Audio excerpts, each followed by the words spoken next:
Pascal Percheron, conseil et développement.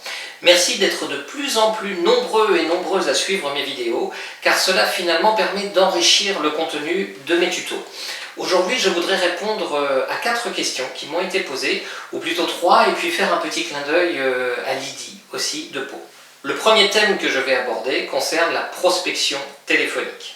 Puis j'enchaînerai sur une question qui m'a été posée à propos d'un système de rémunération qui est régulièrement proposé par les agences immobilières et que je ne vous recommande absolument pas.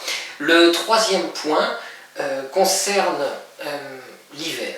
Nous arrivons en période hivernale et pour un agent immobilier, il y a des choses à faire à ce moment-là. Le dernier point est donc un clin d'œil que je ferai à Lydie de Pau. Pour ce qui est de la prospection téléphonique, je voudrais remercier Jean-Philippe pour sa question. Jean-Philippe me sollicite et me dit, voilà, j'aimerais savoir 2 choses. La première, c'est comment éviter de stresser avant de décrocher mon téléphone, ce qui est bien légitime. Et puis la deuxième, qu'est-ce que je dis lorsque je fais une prospection téléphonique? Alors Jean-Philippe, ma réponse est la suivante. Pour pouvoir éviter de stresser avant de prendre votre téléphone, vous devez être préparé. Vous devez avoir écrit sur papier un scénario d'appel, et je vais vous souffler un scénario que je ne vous impose pas, vous devez le personnaliser, le faire à votre sauce, mais néanmoins ce scénario devra être écrit. Une fois que vous aurez ce scénario écrit, vous serez déjà un petit peu moins intimidé par le téléphone. La chose la moins pertinente à faire est bien entendu de décrocher son combiné et puis de partir comme ça en freestyle, surtout pas. Donc la première des choses, c'est de préparer et d'écrire un texte. Voilà le texte que je vous propose. Vous l'avez écrit, vous prenez votre combiné et vous faites voilà. Alors surtout, la première des choses, c'est sourire. Au téléphone, le sourire s'entend. Ça peut paraître bête, mais surtout faites-le. Et puis avant de décrocher votre téléphone, n'oubliez pas une petite méthode de PNL, programmation neurolinguistique. Avant de décrocher votre téléphone, vous vous dites 3 fois à voix haute « Super, super, super ». Et bien vous voyez, ça donne la banane. Vous essayerez, vous verrez, ça fonctionne. Et ensuite, vous décrochez « Bonjour madame ou monsieur ». Et la première des choses que je vous recommande de faire, c'est de prendre des nouvelles de votre interlocuteur. Comment allez-vous? Il y a eu une expérience qui a été faite avec les Restos du Cœur. Lorsque on a fait cette expérience, on a pris un panel de personnes qui appelaient pour demander si les gens voulaient bien donner pour les Restos du Cœur. Seulement 10% des personnes ont répondu de façon favorable. Un deuxième protocole a été mis en place et ce protocole disait d'abord on va demander aux personnes comment elles vont, c'est-à-dire prendre des nouvelles des personnes. Et bien lorsque l'on a fait ça, on est passé de 10 à 25% de taux de transformation. Donc lorsque je vous souffle cette idée-là, c'est pas parce que je suis omniscient, mais c'est juste parce que si vous voulez augmenter votre ratio et votre retour sur investissement, eh bien vous avez tout intérêt à utiliser des techniques qui ont déjà été éprouvées. Aussi voilà, vous appelez « Bonjour madame » ou « Bonjour monsieur, comment allez-vous » et vous attendez la réponse et vous passez en écoute active. 2 formes de réponse possibles, ça ne vous regarde pas ou alors je vais pas bien, dans ce cas-là, madame, monsieur, je vous prie de m'excuser, au revoir, ou alors ça va, mais qui êtes-vous? Et vous passez à la suite. Je suis Pascal Percheron, je suis agent immobilier et je cherche actuellement des maisons ou appartements à la vente dans votre secteur. Je fais une petite parenthèse, vous dites que vous êtes agent immobilier. C'est pas vrai, vous êtes agent mandataire. Mais agent mandataire, ça parle à personne. Agent immobilier, ça fait tout de suite tilt. Donc, je suis Pascal Percheron, je suis agent immobilier et je cherche actuellement des maisons ou appartements à la vente dans votre secteur. C'est la raison de mon appel. Je cherche des informations. Connaissez-vous des personnes qui ont un projet immobilier? Et là, vous laissez la personne répondre et vous repassez en écoute active. Soit c'est oui, soit c'est non. La plupart du temps, c'est non. Pourquoi c'est non? Parce que vous n'avez pas prévenu la personne et la personne ne va pas forcément penser à vous donner un nom comme ça. Vous enchaînez sur « mais vous-même, vous êtes locataire ou propriétaire ?» et vous vous arrêtez là. Ensuite, en fonction de la réponse, mais vous avez peut-être quelqu'un qui va vous dire « oui, je suis actuellement en vente » et vous proposez vos services, bien entendu. Ou alors c'est quelqu'un qui cherche à acheter et vous proposez vos services. Et donc vous enclenchez un rendez-vous. Mais si jamais cela n'enclenche pas de rendez-vous, à ce moment-là, vous dites « merci beaucoup, je ne vais pas vous retenir plus longtemps » Et pour vous remercier, je vais vous adresser un petit mail. L'important, c'est d'avoir une adresse email.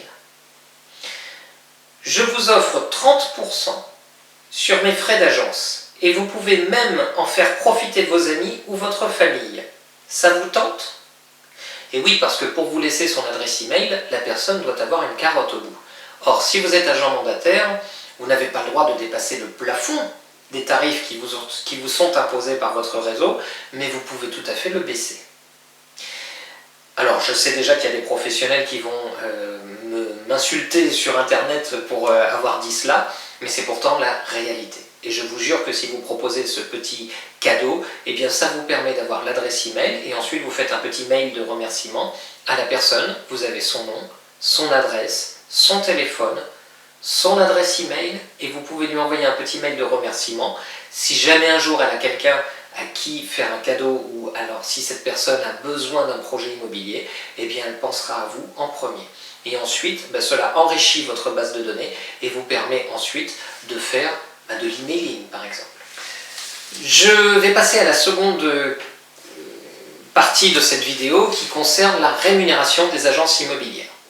Je réalise ce petit reportage tout simplement parce que j'ai un abonné, Abdel, que je remercie, qui m'a sollicité pour me demander conseil par rapport à une agence immobilière qui lui a fait une proposition.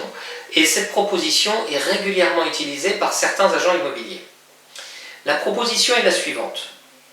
Les agences immobilières vous proposent un statut de VRP, non exclusif bien sûr, ou de VRP exclusif par rapport à l'immobilier. Et ce statut de VRP est accompagné d'un minimum garanti. Et c'est là où le bas blesse. Je m'explique. Je suis agent immobilier et je vous propose de rentrer dans mon entreprise avec un statut de VRP, avec un minimum garanti de 1 000 € par mois. Qu'est-ce qu'il va se passer? Le premier mois, je rentre, je signe mon contrat de VRP, donc toutes les charges sont pour moi et pas pour l'agent immobilier, frais de déplacement, frais de téléphone, tous les frais annexes. Et ensuite, le premier mois, l'agent immobilier va vous verser 1 000 €. Deuxième mois, 1 000 €, troisième mois, 1 000 €, quatrième mois, 1 000 €, cinquième mois, 1 000 €, et le sixième mois, enfin, vous passez chez le notaire, parce que pendant tout ce temps-là, bien sûr, vous avez travaillé. Le sixième mois, l'agent immobilier vous a quand même versé une avance de 1 000 €. Vous en êtes à 6 000 €. Et puis, vous faites votre vente, et admettons que la vente soit une commission d'agence de 10 000 € hors taxe. Et que vous ayez 20% de rémunération sur cette commission. Pardon, 20% de commission sur cette rémunération. Cela dit, c'est donc que vous avez 2 000 €. Mais, depuis le début de votre entrée dans l'agence, vous devez 6 000 € d'avance à cet agent immobilier. Donc le sixième mois, vous n'avez pas touché 2 000 € de commission, vous allez toucher 1 000 € de minimum garanti et l'agent immobilier va retenir sur les 2 000 € les 1 000 autres euros pour pouvoir commencer à rembourser la dette que vous avez envers lui. Donc le sixième mois, eh bien, vous ne devez plus 6 000 € à votre agent immobilier, mais 5 000 €. Or, pour rentrer dans ce système de rémunération, vous devez faire au minimum 2 ventes par mois. Mais si vous faites 2 ventes par mois, vous n'avez absolument pas besoin de rentrer dans ce système de rémunération et vous avez bien d'autres systèmes beaucoup plus enrichissants. Voilà, donc pour tout agent immobilier qui vous proposera une avance sur commission, je vous invite à décliner cette offre. Merci à Abdel d'avoir soulevé le sujet, c'est quelque chose que j'avais rencontré mais que je n'avais pas encore abordé et voilà, c'est chose faite maintenant. Abordons maintenant le troisième point de cette vidéo qui concerne la période hivernale. Rappelez-vous, il y a 2 périodes dans l'immobilier, le printemps, c'est-à-dire de mars à fin juin, mi-juillet, et puis ensuite de septembre à mi-novembre. Nous arrivons dans cette période hivernale où je vous conseille fortement de prospecter un maximum puisque les visites s'amoindrissent, vous avez de moins en moins de clients qui veulent visiter de l'immobilier, ce n'est pas la période, et donc à ce moment-là, vous avez plus de temps pour prospecter et engranger des mandats. Rappelez-vous que pour vendre un mandat, il vous faut 9 mandats simples, et pour vendre ce même mandat en exclusivité, il vous faut 2 mandats exclusifs. Dans les deux cas, vous allez devoir travailler fortement pour faire rentrer un certain nombre de mandats. Et là-dessus, je fais aussi une petite parenthèse à quelqu'un qui m'a sollicité, et je rappelle que quand même, vous devez avoir dans votre besace entre 20 et 30 mandats pour pouvoir réussir à faire une activité récurrente et vous apporter la rémunération qui est la vôtre en tant qu'agent mandataire. Voilà. Donc en hiver, profitez pour rentrer un maximum de mandats, pour faire un point avec les mandants qui vous ont déjà confié leurs biens immobiliers, pour prendre des rendez-vous, pour reprendre des photos, pour préparer le printemps, pour leur annoncer peut-être une baisse de prix sur la maison, bref, pour faire tout un travail de préparation en attendant les nouveaux clients du printemps. Si jamais vous avez des exclusivités, je vous invite à proposer à vos mandants en exclusivité de retirer certaines annonces, de retirer certaines photos qui sont assez visibles, de façon à les laisser dormir pendant l'hiver et pour pouvoir les ressortir au moment du printemps. Cela fera un effet nouveauté plutôt qu'un effet déjà vu pendant tout l'hiver et donc maison négociable ou appartement négociable. Enfin, dernier point pour cette vidéo, un petit clin d'œil à Lydie de Pau. Lydie, merci pour votre confiance. Lydie est la première personne à m'accompagner dans le service que je propose. Je vais faire rentrer Lydie dans mon réseau et Lydie va bénéficier de 75% du chiffre d'affaires hors taxe qu'elle réalisera. Lydie va bénéficier gratuitement de cartes de visite, de support de mandat, de visibilité sur Internet, sur Se Loger, sur Le Bon Coin, sur Green Acre, sur Logic-Imo.